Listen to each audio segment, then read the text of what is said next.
from the Fantasy Whispers, and we're going to go over wide receiver duos, right? Yeah, a couple duos and one trio. Some profitable ones, at least for the standpoint of talent in that wide receiving core, and then we're going to break down a little bit and kind of see what we think for 2019 based on history.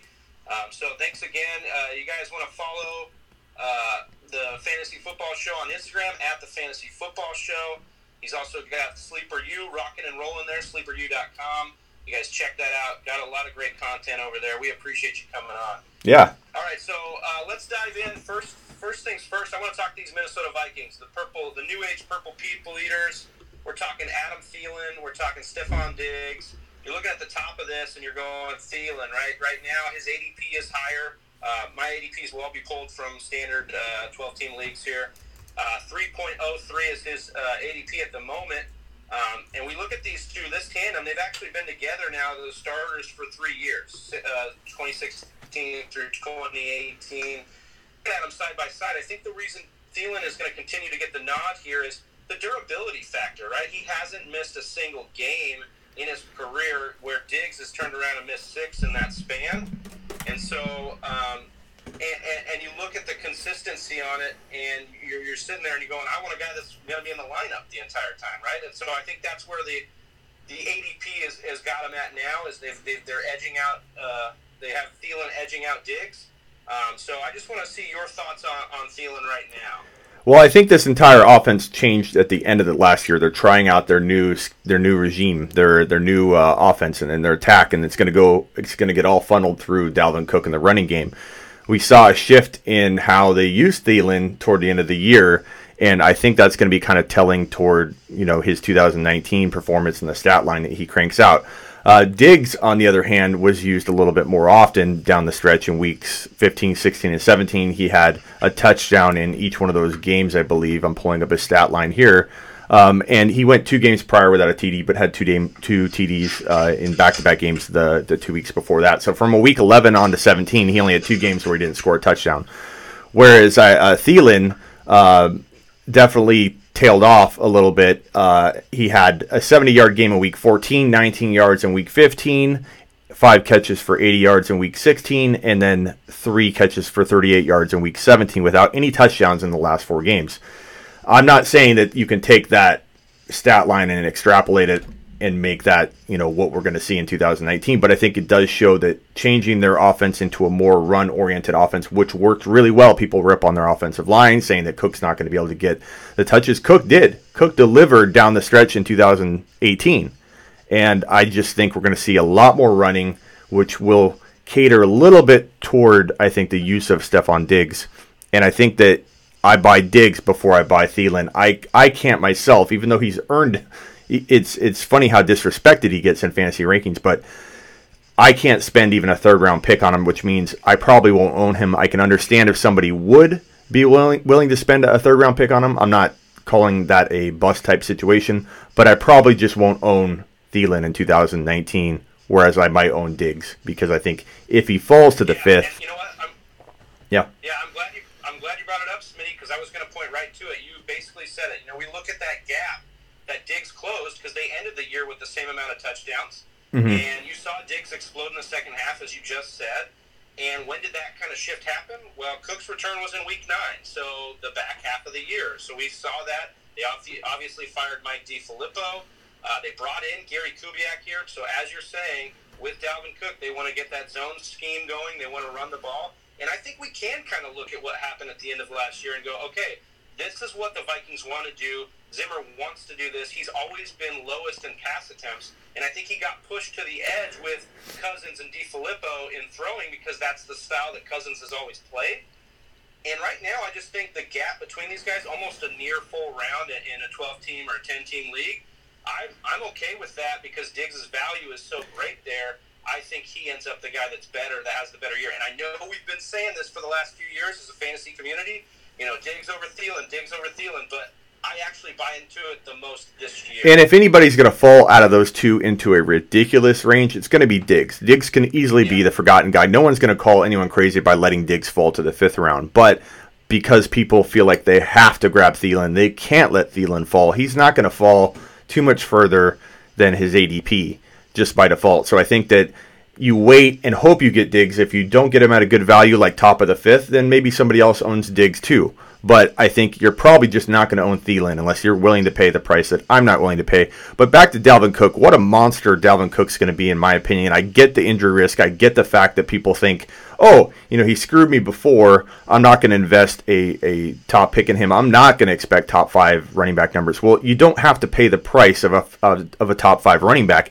He has top 5 running back appeal, but costs you an 18 to 22 overall pick. And they eased him in a little bit. But starting in week 13, he had the 84 yards on the ground. Then he started to get double-digit carries in week 14 on. And he had that 136 yards and 2 touchdowns rushing in week 15. And he just looked the part. And that offense was using him often, running everything through him.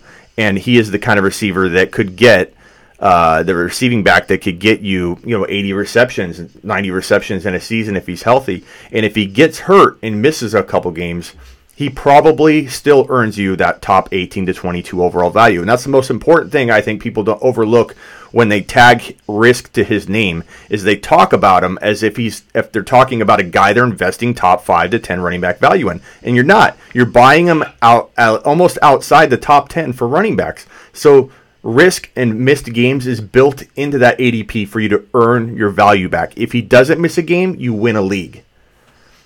Yeah, no, and listen, you've been beating that drum on Dalvin Cook all offseason, even before it was really popular to do, because I think that tide is shifting right now. So definitely, props to you there. But I think what's happening, at that end of the first round is when you can, beginning of the second, what you can find yourself doing is kind of pairing him with one of these, elite wide receivers, and really making yourself a nice foundation after that 1-2. Like, if you have the turn there, I'm loving pairing like an OBJ or a Julio with Dalvin Cook, because you're turning around and you're looking at a really strong foundation to build your team around. But speaking of OBJ, let's jump to that Cleveland Browns receiving core. I want to talk a little bit about OBJ through you. I know you're a big Baker guy. We talked about it the last time we were together on the live show. I want to talk about these Cleveland Browns because right now I feel like OBJ is getting a lot of disrespect because of this quote-unquote injury bug he's got. But if you actually look at it, take out the freak injury from the year before last on his ankle. If you look at it, he's actually averaged 14 games a year, and that's not a bad stat line to be averaging that amount of games played in the NFL season. So yes, he's had some up and down times, but I mean, wide receiver 19 last year was pretty bad with terrible Eli. Wide receiver 4, wide receiver 7, wide receiver 5 back in his rookie year, only playing 12 games. You're looking at a guy that is, incredible when he gets the ball in his hands. Since entering the league, he's had the 3rd most broken tackles. And now he gets to go to Cleveland, Smitty, where he's going to be playing with Baker Mayfield. Baker was 6th in the NFL last year in average depth of target at 9.6, compared to Eli, who was 30th. So we're talking about a real upgrade. I know it's popular to say it's an upgrade, but it is an upgrade. Like, we're looking at a guy that is playing better. The offense is better. And you're looking here going at this, he's paired with Jarvis Landry there.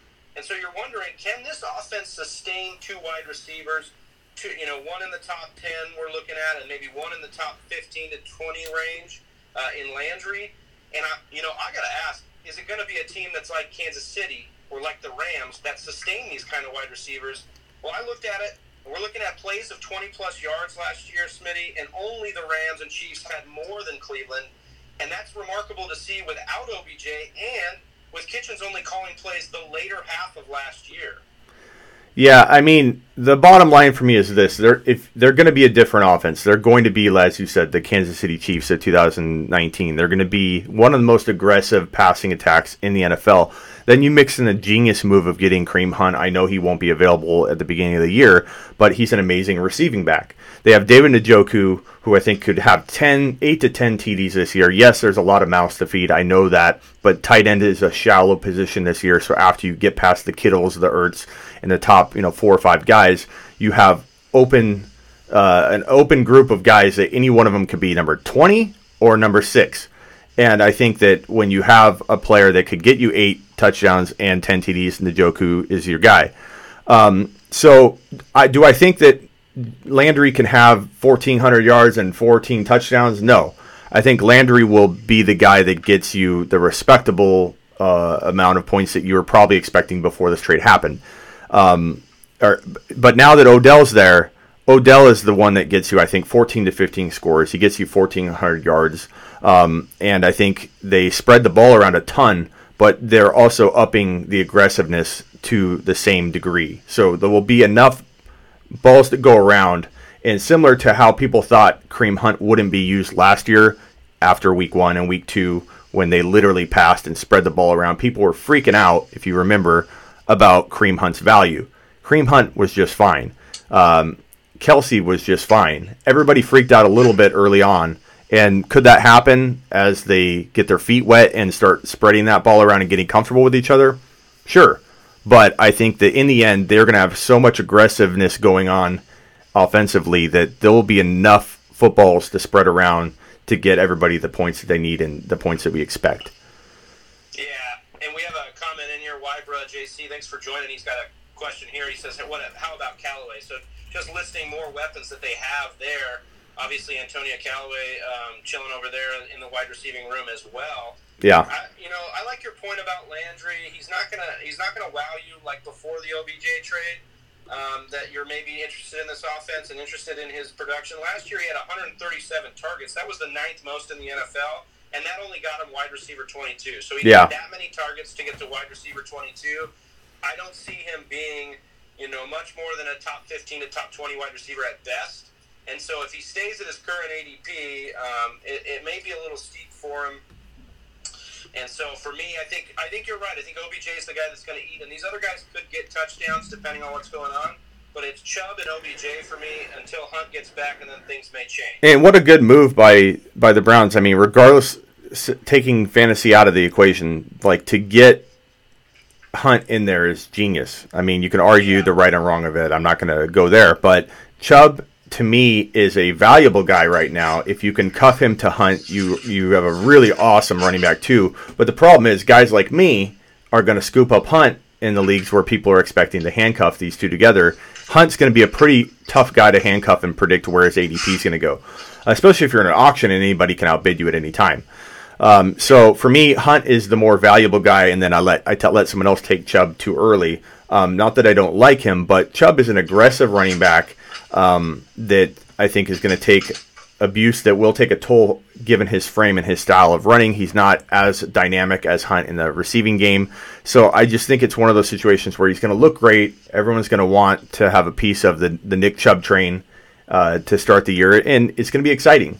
But I think toward the end of the year, if you're smart, you might look to do a lateral trade into somebody that might be just a touch safer, or make sure you have Hunt handcuffed, and then you should be good to go.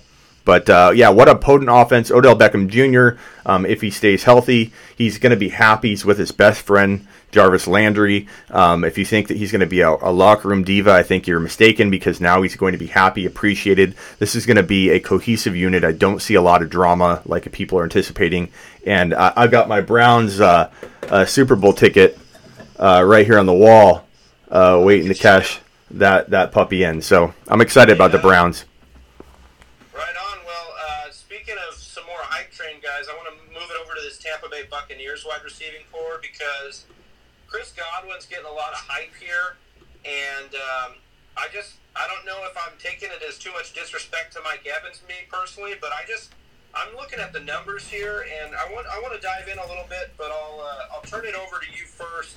We got Mike Evans' ADP at 2.10, Chris Godwin's ADP at 6.02.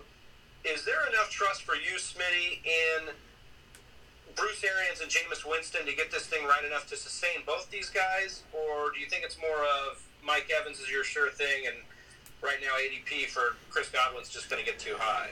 I like both. I like this entire offense. I think I don't love Jameis Winston, and I don't want to own him in any leagues, but by default he's going to produce, if he's healthy, top 6 to 10 QB numbers. So, I mean, the points in the offense will be there. They'll be very aggressive as well, throwing the ball down the field quite a bit. They have Howard. They have Godwin and Evans just stretching the field and moving all over the place. I think Godwin's going to be, and I talked a lot about him months ago when he was extremely cheap, considering, and then news broke that he was going to be a 100-catch receiver by the coaching staff talking him up, and that sucks because now his value is climbing into that range where, okay, if it gets any higher, that's about right. It's no longer a breakout or sleeper type potential with a ton of upside. He's about slotted where he needs to be. So if you're talking about fifth round, I mean that's I would say almost about where you want to stop. Reaching for him, especially late fifth round, that's about where, because he will get his, but I think that he's going to be more of the guy that he's going to be awesome throughout the year. But when you sprinkle in those games where he's being leaned on because Evans is banged up, then he starts dropping an occasional wide receiver 1 type number and stat line. Sum total, the guy's going to end up with, really good, at least low end wide receiver 2 numbers. So I love Godwin. That's no disrespect to Evans. There's enough, I think, footballs to go around, similar to Cleveland, similar to, as we talked about, Kansas City, just where there's a lot of mouths to feed, but enough footballs to go around. That offense is going to go vertical, and it's going to feed both those guys a lot of production. So, I mean, yeah, I can see that, especially if they didn't, if this defense doesn't improve from last year, and it's not projecting to improve much. And we saw what the formula was. Similar to Atlanta, these defenses were so bad, their run games were so non-existent that they had to throw and throw and throw and throw. And that caused great numbers for fantasy purposes.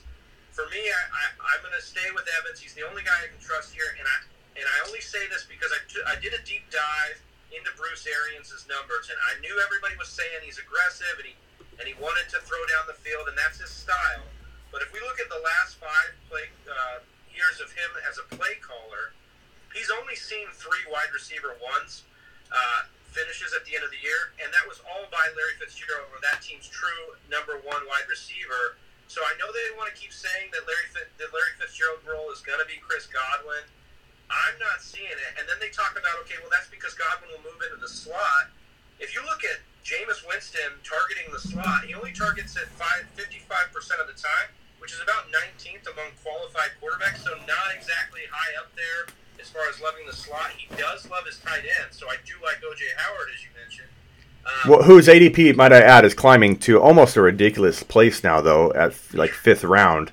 Not saying he... When we have these shortages at the position, like with tight end, you yeah. just see this, the desperation creeping out through the ADP. I will say back to Odell Beckham Jr. real quick, that he is going, him and Mike Thomas some reason are falling into the 2nd round, which is unreal to me. Both those guys are bargains at that range. And Mike PPR standard there, Smitty. PPR. And then you talked about Mike Evans being disrespected. In some cases I have seen that. But I also see him around 2.09, which is about right, because you have like Antonio Brown, who if he stays in at 2.08, 2.07, I'm going to be pretty happy about that myself.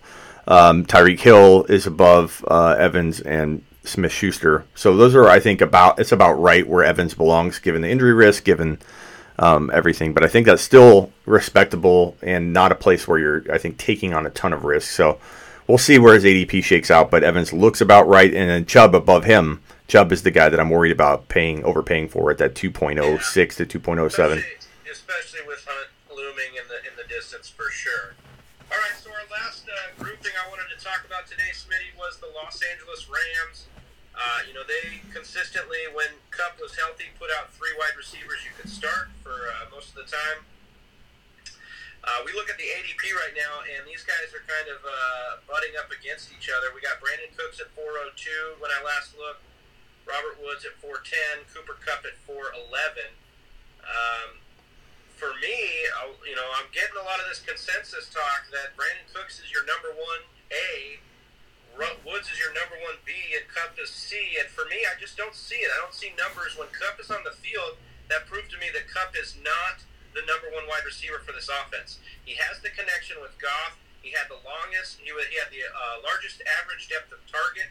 He was the wide receiver 2 in the 5 games prior to being injured in Week 6 against Denver. He had 6 touchdowns, 15.02 points per game in standard. That would have made him the wide receiver 2 two that extrapolated on the rest of the year, I just don't see anything. I know Cooks got used well, and I know that they love Cooks, and he got used well in the playoffs and in the Super Bowl. But for me, it's Cooper Kupp here because of that relationship with Goff and because of his knowledge and ability to play all the wide receivers in that offense. Yeah, I hear you there. I think this is going to be a cloudy situation going in. I don't know that. I think everyone's going to continue to debate it. I don't think there's any clear-cut answer either. We just kind of got to see how it shakes out. But my thinking is that Robert Woods, to me, is the proven guy here. I think that Cooks definitely has some intrigue, depending on where his ADP is. It sounds like you said their ADP is all about right lumped together. So Cooks is high. See, that's why. Where's Cooks at? Where's Cooks at? Let me look. Cooks is 402, and then Woods and Kupp are back-to-back at 410, 411, last I checked. Okay, I show Cooks at a PPR about 4.6, so yeah, it's 4.2 to 4.6. I'd rather buy Woods, especially, again, I think Cooks, just like my earlier example, Cooks is a guy like Thielen, I think that people by default, by name recognition, won't let fall too far, whereas I think Woods is very, very doubted by a big chunk of people, and then he's got some supporters. So for me, the smart play here, because everything's about ADP, everything's about strategy. You got to have multiple strategies in fantasy football to jump to. You don't walk in with one set plan, and I think one plan that I have constantly going in my mind is that if Woods falls to a ridiculous value, I jump and change directions. So if he falls into like a 5th round value, you're talking about where Godwin is or where James White might be or Kenyon Drake or Alshon Jeffrey. I'm really liking Robert Woods at that kind of value. So I don't take him any higher than I have to. If we're being honest, you're probably liking any Rams wide receiver at that value, but those names around him, right? Right, which is the bottom of the 5th. So once it gets toward the bottom of the 5th, I mean, there are guys down there that I like more that are like Calvin Ridley. I think at late 5th or mid 5th round to late 5th is absolute steal. I think he's going to be in one calendar year. We're talking about him being the number 1 wide receiver in Atlanta and a top 5 to 10 wide receiver. I think Calvin Ridley's going. I have a few hot takes this year. He's definitely one of them. But I think we're going to watch. We're not going to watch, and I've made it pretty clear in a lot of my videos what I'm saying there. I think I was pretty articulate about how that could happen and when. But the common response is, "You're crazy. Julio's going to beat him this year." And I'm like, I didn't say that he was necessarily going to beat Julio this year. I'm saying that in one calendar year, we will then be talking about him being the number 1. Yeah. So just to clarify that, in a different way. But I think Ridley is special, very special, and he has elite wide receiver, fantasy wide receiver 1 skill sets, and I just see it with him. Sometimes there's the eye test and the gut instinct in this, and that's kind of funny because, I am very stat driven. I have a lot of stats incorporated in everything I do. But the biggest thing I do is bold predictions, and I land them with at a higher rate than most people, and I swing big. Like my N'Keal Harry prediction. I'm predicting N'Keal Harry within 1 to 2 years, and again, I get that same reaction about people talking about this year. You're crazy. Rookies don't do very well. I'm not talking about this year. We'll see flashes of it. But in 1 to 2 years, we will be talking about him as a top 1 to 4 fantasy wide receiver in all of fantasy. Yeah, Ridley. But this is what. Hey, you gotta be real with me, Smitty. That's not your homerism, is it? Is that peak no, right now? No, absolutely not. You can look back my 15 years in this business, find an ASU player ranked anywhere. So no. And yeah, so I am here in Arizona, but no. And look at my Cardinal rankings. I never have Cardinals. That's the one thing about me is I started playing in. I don't know how old you are, but I probably started playing fantasy football when you were in grade school, I imagine. But 1994, maybe you were even younger than grade school. I would have been in grade school, yeah. Okay, so 1994, I'm 29, Smitty. Okay, well, okay. 29. So I started playing 1994, and that's when Troy Aikman and Jerry Rice and Emmitt Smith. I forget what year he started becoming a beast. Might have been later than that, but we're talking about Aikmans and Michael Irvins and Reed and Jim Kelly and stuff like that. And your newspaper, you're writing everything out in the newspaper. But I started playing fantasy football as a fantasy football fan. I didn't have a homer. I wasn't really into the NFL yet, and I absorbed and I loved it from the beginning. I was addicted to it. But that's my advantage is I have no homerisms and I have no bias pulling me in any one direction. I think that's helped me a lot over the years because I don't get rattled by any kind of homerism or pull toward one team or another. I am a fantasy football person at heart from the beginning, and Nick. But N'Keal Harry, mark my words, how non-bold this is going to look though 1 to 2 years, because I have predictions about DeAndre Hopkins being the top one to similar prediction, and he was in a worse ranked spot than N'Keal Harry walking into January of his rookie year. So January came out, everyone was ranking Hopkins at 3 and 4 and 5 in terms of all the wide receivers. He started to rise and creep up like N'Keal Harry has creeped up. N'Keal Harry was not everyone's 1.01, in January, and that's when I was writing it. He's the 1.0, he's the best player in this entire draft class, and now everyone's like, oh yeah, no, he's the best. I'm not trying to pat myself on the back or anything. I'm just saying that, mark my words, you just said that that's bold, that he's the top 1 to 4 wide receiver, but looking back on DeAndre Hopkins, everyone's like, that seemed very obvious probably, and it wasn't. DeAndre Hopkins was not the obvious choice. I'm not so taking you to the shop on N'Keal Harry. I like his talent. Yeah. To see what system he gets into and everything like Yeah. that. But the Calvin Ridley one, I do like Calvin Ridley's talent. I think he's special, but overcoming Julio in 2 years is a hot take, or 1 calendar year, I should say. Not this season. Yeah. The next season. I think it's a bit of a hot take, but we have seen Julio. I mean, he's a big guy. Those bodies break down faster when they're that big, so I think it's very possible. He's got the We foot. saw the touchdown upside alone that Ridley has last year. Yeah, so if you take that example for just one piece of this argument, Julio's had how many years, and he's dominated. Julio's been amazing, but he can't get in the end zone. Why can't he get in the end zone? He's such a big body. He has the opportunities to do it. It's not so much I'd blame it on the offense or Matt Ryan, but Ridley's going to surpass him in that area alone. And I think that Julio, with the foot injury that is always on people's mind, could he re-injure his foot? He's just, he's getting older. I think that you watch a wide receiver. How old is, let's pull up when does he turn? Let's pull up his age here. Julio Jones is 30 years old, he'll turn 31 here next year, heading into the next year when I'm predicting this to kind of be the thing. Wide receivers start to typically drop off during their 32 age season, so I don't think it's that far off the plan of his drop off, by default. Anyways, I don't think I'm predicting a premature decline for Julio. I'm predicting a passing of the torch like we saw with so many other wide receivers in fantasy football history, more so in the past when there was Chris Carter and a Randy Moss and receivers that kind of swapped.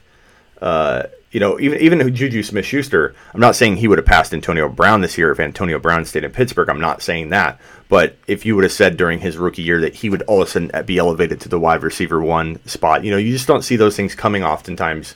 And I think that, we'll be looking at that with Ridley. I think Ridley's special. I see it in him. And as I was talking about earlier, that gut instinct part has what's been so successful for me over the 15 years is the bold predictions. And sometimes you get just a little glimmer and glimpse at a player just on the field even. It's not even stat driven. And Arian Foster was probably my biggest thing that made me break out in the fantasy industry. Was Arian Foster was a 4th and 5th round pick during the year that he broke out and became like the number 1 running back. And I put him up as a top 1 to 5 running back on CBS Sports. There was NBC Sports Radio then, and dropped that little nugget. And so this is my wheelhouse, and I get a big sense with Ridley that we're going to see that. So I'd love to reflect on that later, whether it's right or wrong. I have made misses. I'm not pretending to be perfect, but for sure. Well, I appreciate your time, Smitty. I love the show today. We'll get to talking about more topics for sure. I'm sure we're just getting started. It's just April now. Go ahead and tell the Whisper Nation here where they can find you at, and a little bit about Sleeper U. You can find me at thefantasyfootballshow.com, but probably more importantly, for your fantasy football advice, you want to go to sleeperu.com, and that's where you find the bold predictions and the bold thinking and the rankings, the drag and drop rankings. I actually, I believe someone could have built one in their, on a test site somewhere or whatever. But I actually invented a lot of things in the fantasy football industry. I've been in it for a while. I'm kind of a dinosaur in the industry. People don't know that because I just launched the two brands here, fantasy football, the fantasyfootballshow.com.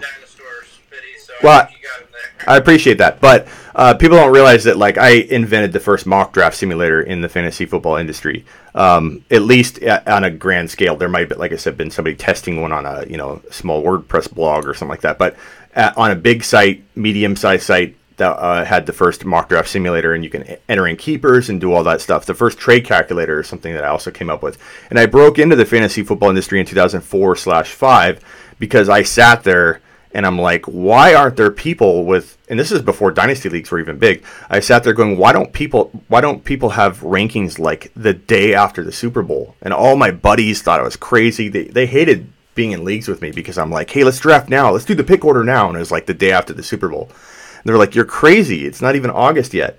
And I still get a lot of that pushback when I talk to people, even in interviews like this, where I'm saying, hey, let's talk about sleepers. And they're like, it's August. So many things are going to change between now and August. I'm like, are you crazy? Like, who cares? Like, we're in the prediction business, buddy. Like, put your big boy pants on. The thing is, like, you can just refine your take. It doesn't mean it changes. It just means it gets better. Right. More knowledge is power. Like, you just get more knowledge towards this. I know. Put your... I love what you're doing over there at Sleeper U, Smitty. I love the bold predictions. I love what you got going on. I'm really interested in some, maybe collab mock drafts coming up. So if that's a possibility, let me know. Look out for an upcoming video here shortly about that kind of topic, and then yes, we'll circle back and do some of that. So I got a video posting. It'll be pretty exciting. New little spin on all that. So look for that. And yeah, everyone can find me on Instagram at The Fantasy Football Show. And at youtube.com/thefantasyfootballshow, and then of course sleeperu.com and thefantasyfootballshow.com. And for everybody on YouTube, make sure you follow the Fantasy Whispers at the Fantasy Whispers on Instagram. And then is that your YouTube handle as well? Yeah, if you search at the Fantasy Whispers, that's us. Okay. At the Fantasy Whispers on YouTube, you get us there. So give them some love. On YouTube, guys, for those of you watching on YouTube. I'm going to let the YouTube live stream roll for a little bit. So, yeah, we'll disconnect here, and I appreciate you, or let me on your show this time. You jumped on mine last time. I'm jumping on yours. We'll switch and keep going back and forth. Man. It's always a pleasure, and you got great knowledge. We love talking with you, man. Thanks, man. Appreciate it. Have a good one. Thanks, man. So that was Big Travie at the Fantasy Football, or the Fantasy Whispers. I always say that wrong, so I apologize there. Big Travie. But that was some good content because I think we covered a lot. We covered a lot of the sleeper and breakout and bounce back wide receivers that are, I think, going to be very attainable at good value in 2019 fantasy football drafts. We talked about Mike Evans, the fact that Mike Evans is going to have a big year in that Bucs offense. They're going vertical in a big way. A lot of mouths to feed, but a different style and aggressive attack that's going to spread the ball around and give everybody enough, I think, footballs to make big stats out of everybody. So Godwin, especially if Evans misses a game or two, which is kind of the, I think, expectation for a lot of people, you will see Godwin drop occasional wide receiver 1 numbers, which will bring his total fantasy stat line to a high-end wide receiver 2, or at least a very, very good wide receiver 2 type season. We talked about Diggs and Thielen, the fact that Diggs could surpass him this year. I know a lot of people have said that, and Big Travie said that every year everyone's expecting a big year at Diggs, and then Thielen continues to deliver. But the change in that offensive scheme, the fact that they're going to funnel everything through Dalvin Cook, and it was proven to work very well at the end of the year. So those hating on the offensive line, saying that Cooks will be focused on, no one stopped him at the end of the year last year. He looked really good. And I think he'll stay clear of injuries for the most part in 2019. That's the risk you take when you draft Dalvin Cook. I get it. But you're paying 18 to 22 overall value. Where is the big risk there? You're buying a guy that has top 5 running back appeal. Last year was a top 5 to 7 overall pick. And yes, if you were investing that value, that would be a dangerous place to buy him. You're not having to buy him there. I am not telling you to buy him there. I am saying take advantage in the 18 to 22 range, where he can deliver big time numbers for you. We talked about the Rams situation, that there are 3 players there trying to fight for that wide receiver 1 crown. I think Robert Woods is the best bet and best value. Could Cooks deliver and be the number 1 wide receiver there? Sure. Could they spread it around equally and all of them have roughly 1,000 yards and 5 touchdowns, or 900? One of them have 900, one of them have 1,000. Sure, they could dilute each other's target share in a way that hurts all 3. It's possible. You do have to wonder if Goff is extremely undervalued given the options that he has.